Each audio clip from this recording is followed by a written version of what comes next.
馆这次非常荣幸可以邀请到国际非常重要的当代艺术家 Thomas Demann 到台北来做大型的回顾精选的展览。Thomas Demann 他是德国的当代艺术家，他一开始其实是雕塑的创作，他透过摄影去记录雕塑的这个过程，发现了影像可以呈现完全另外一种不同的创作的样态，所以我们后来看到的大部分 Thomas Demann 的作品就是摄影作为主要的一个表现。他的作品有一个很强烈的特色，就是来自于他从报章杂志上面选取的影像用模型制作之后翻拍这个模型，所以我们看到的摄影的作品抹除了特定的意识形态的，用的是一个比较中性的角度看待影像背后的历史事件。更重要的就是透过影像看当代社会里面真实跟虚构世界的本质的问题。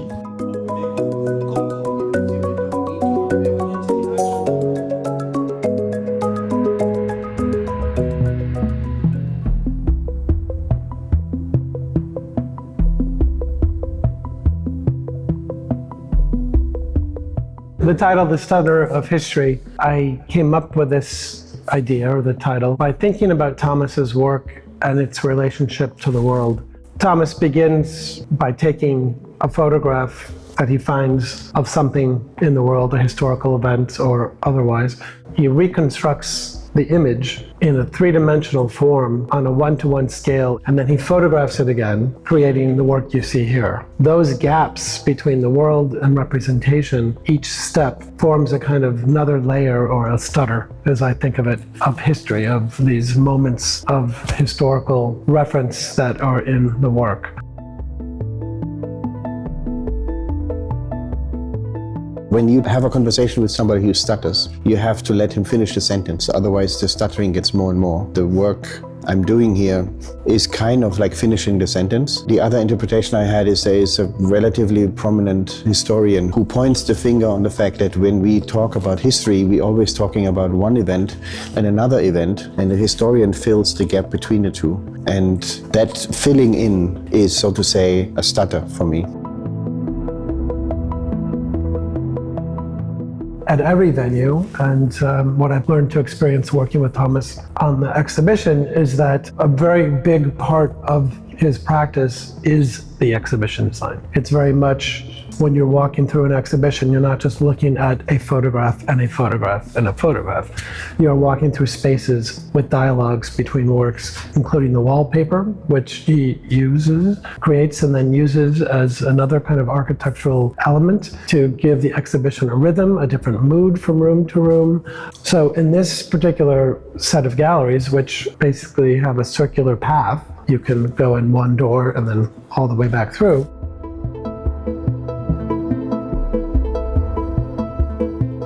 It's also like layers on top of each other, you know, like you see, because you see all the rooms from one angle. It's called enfilade. It's a thing which they used to do in museums in the 17th century. In my experience, like if you activate the entire space, people just remember the show in a much better way.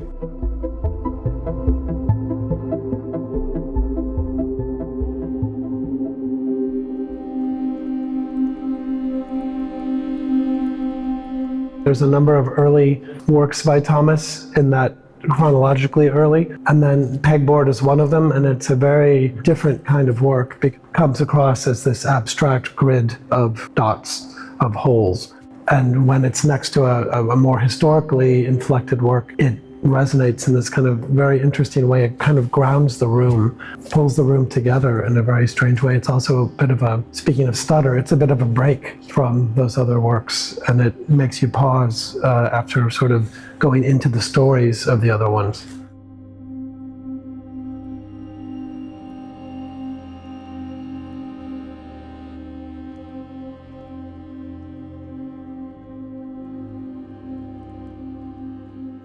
A second room on the very back wall that kind of brings you through, Studio, which is a recreation by Thomas in Western Germany when he was growing up that was on television, in which a panel of 4 famous people, entertainers or whatnot, would try to guess the occupation of a mystery guest. And this idea of like, what is truth, also this broad idea of being broadcast as a game became a very interesting kind of grounding of that room.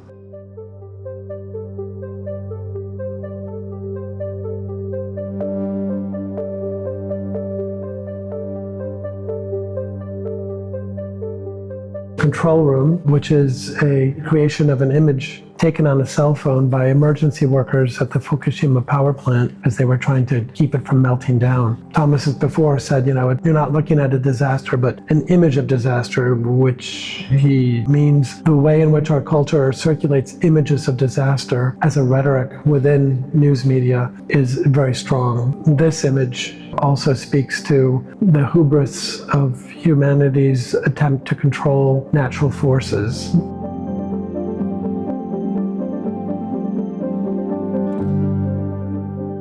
Refuge, which is the group of 5 different works based on the hotel room where Edward Snowden, the American national security whistleblower, was in hiding after he fled Hong Kong to avoid extradition to the US.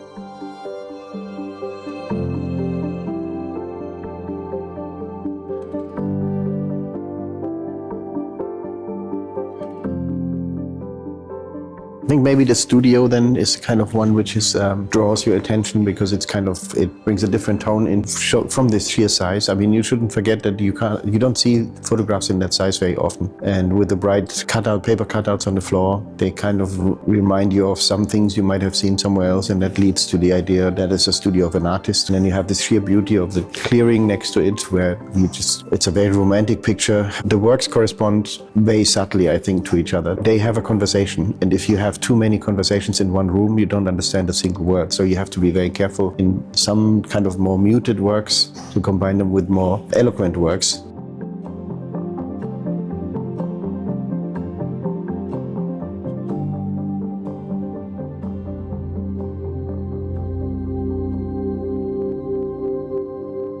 Little conversations about everyday life, the sort of the very forgotten, ephemeral things that one passes by without taking note. And Thomas took note of some of these strange poetic things happening around him as he would walk through cities. But if those were his photographs from his phone, which makes it very different than the other works here in front of us.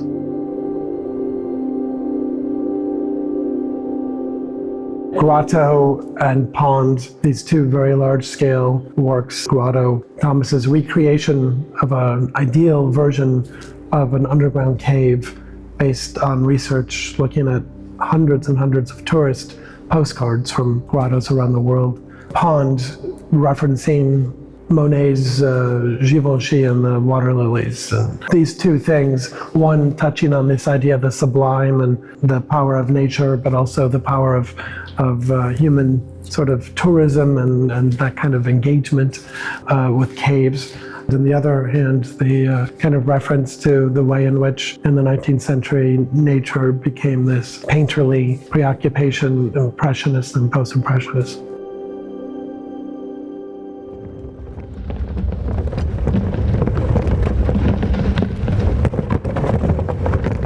Then we have a big theater. It's really like a circus tent in the middle.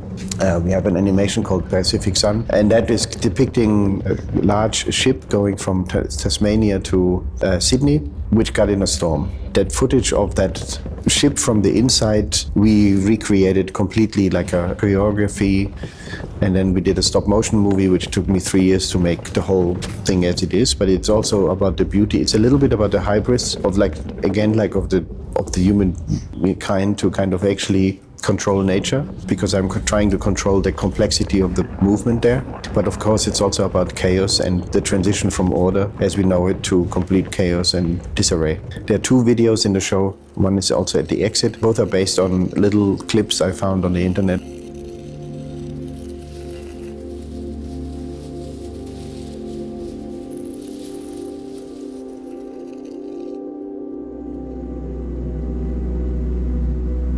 Then there's one room which kind of opens the view to the models of others. That's the last one, where I look at basically what the use of models in the hands of an architect, Sana, and then the use of models in the hand of a fashion designer, how that adds to the idea of what you were looking at it in retrospect by then you nearly through the show. So what you have seen so far, to emphasize on the objectness of what's on the pictures here. I thought like Douglas would be a very good companion. He's an excellent writer. He has his own way of describing things in a very beautiful, concise, short, compact, but also not under-complex way. And we wanted to put like little hints out, like traps. When you think like, oh, I've seen this picture before.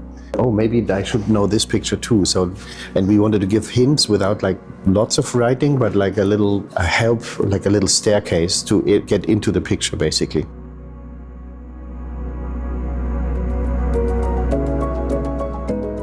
I would just welcome all the visitors coming to find your story in this set of galleries, you know, whether it's the film, the dailies, the larger history pictures, the ones related to the natural world, or the model studies at the very end, which are Thomas's photographs of other people's models. I think there's a lot of ways in. There's a lot of hooks, a lot of paths one could take, and a lot of journeys and a lot of stories one could tell oneself, walking through, like almost building like a film in one's mind, walking through these galleries.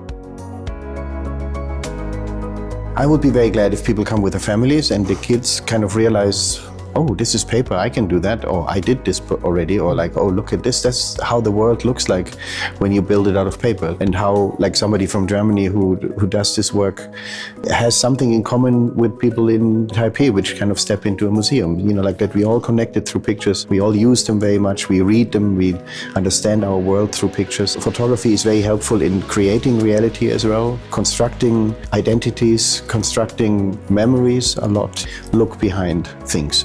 And art, one of the things is it can give everything you need to have a thought. It provides you with the possibility of a distance to the world, a step back in terms of time, because like you see some things which have happened 20 years ago and they're still very present.